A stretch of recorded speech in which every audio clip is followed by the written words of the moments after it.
Introducing my new DIY dining table bench, handcrafted from scrap wood materials, giving leftover pieces a fresh purpose with a stylish and functional build.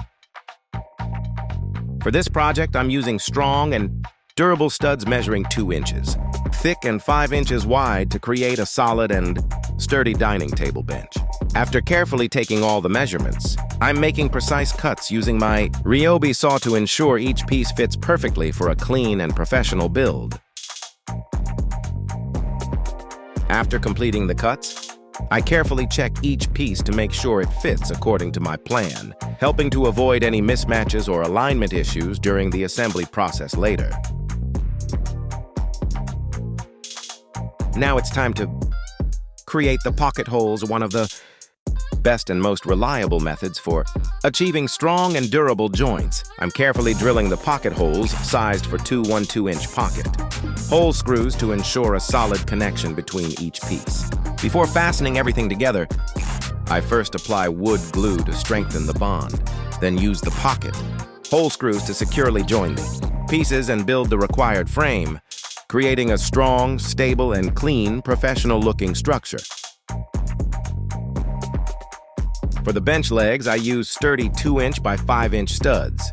I started by building the main frame first, creating a strong and solid foundation to support the overall structure of the bench. For the top support, I use strong 2-inch by 5-inch studs to provide solid reinforcement, ensuring the bench has a sturdy and durable structure. As you can see, I'm gradually getting closer to completing the project step by step.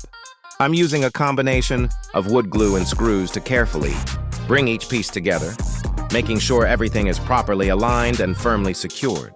This method helps create a strong bond and adds extra durability to the overall structure.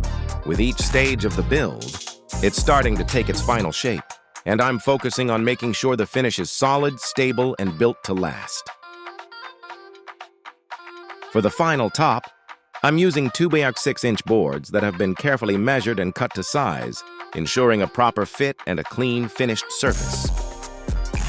Now I'm continuing with the same method by creating pocket holes to join the boards together, ensuring the top is tight, firm, and strongly secured for a solid finish.